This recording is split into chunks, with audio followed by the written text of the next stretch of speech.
Hi, I'm Beaver Buddy. Get ready for a magical children's story with a heartwarming moral about how kindness can live inside the most surprising hearts. What if the scariest monster in the forest started giggling? Deep in Ticklewood, a giant lived alone. Big, hairy, loud, and incredibly ticklish. His name was Grumblehorn, and he roared so loudly that trees shook and birds fainted. Every creature believed he was the meanest monster alive. Grumblehorn had huge feet, eyes like frying pans, and a voice that sounded like thunder rolling inside a cave. But no one dared get close enough to ask. Just outside his cave lived Tilda, a tiny moth with glittering wings and the bravery of 10 lions. She wasn't afraid of big noises or furry feet. One morning, Tilda fluttered past his cave, carrying a speck of sugar she'd found. When Grumblehorn roared, she dropped it, and it rolled inside. Determined not to lose her sweet treasure, Tilda zipped right into the dark cave. "Excuse me," she chirped. "You're sitting on my sugar crystal." The monster blinked. No one had ever spoken to him before. "What did you say?" he boomed.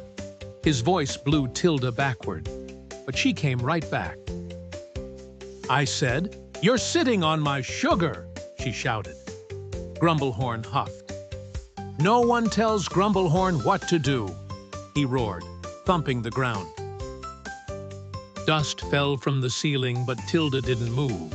Instead, she hovered near his ear and softly brushed it with her tiny wings, accidentally tickling him. "Hee hee hee!" Grumblehorn suddenly squealed, slapping his knee. His laughter bounced off the walls like bouncing balloons. "What was that?" Tilda blinked. Was that a laugh? Grumblehorn wiped his eyes. I think I have a ticklish ear," he gasped. He'd never laughed before. Tilda smiled. "That's nothing to fear. Everyone has something that makes them giggle." Grumblehorn looked thoughtful. "Do you think I'm broken?" "No," said Tilda kindly. "I think you're soft inside, just like a muffin with a crunchy crust." Grumblehorn laughed again, this time on purpose. That afternoon, the forest echoed with giggles instead of growls. Tilda taught Grumblehorn to play tag, though he crushed several bushes trying. Animals peered from behind trees, watching the monster laugh and fall into mud puddles.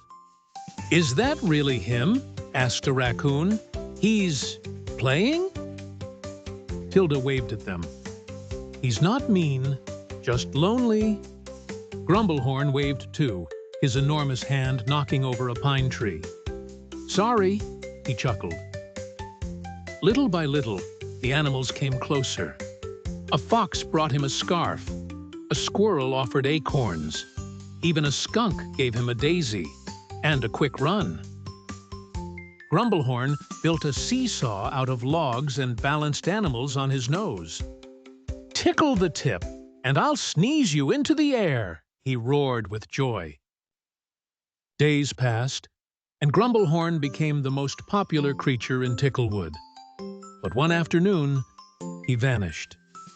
The forest felt quiet, too quiet. Tilda searched everywhere, asking frogs, owls, even worms. "Where's Grumblehorn?" she cried. "He wouldn't just leave. Not now!" She flew to his cave, only to find the entrance blocked by rocks. Inside, she heard faint coughing. "Grumblehorn, are you okay?" "Sick," he croaked. "Cold cave. No sunshine." His sniffles shook the stones. Tilda fluttered in through a crack and landed on his nose. "We need help," she whispered. "I can't do this alone." She flew out, wings glowing with urgency, calling every creature she knew. Rabbits dug, badgers pushed, birds flapped, and frogs sang cheerful songs. Together, they cleared the rocks and carried warm leaves inside. The animals made him soup with mushrooms and pine needles. Tilda curled on his cheek and read stories. Slowly, Grumblehorn smiled again. "You saved me," he murmured one evening. "You tickled more than my ear. You tickled my heart." Tilda blinked tears from her sparkly eyes. The next day, Grumblehorn built a cozy cabin with mossy walls and a roof of wildflowers.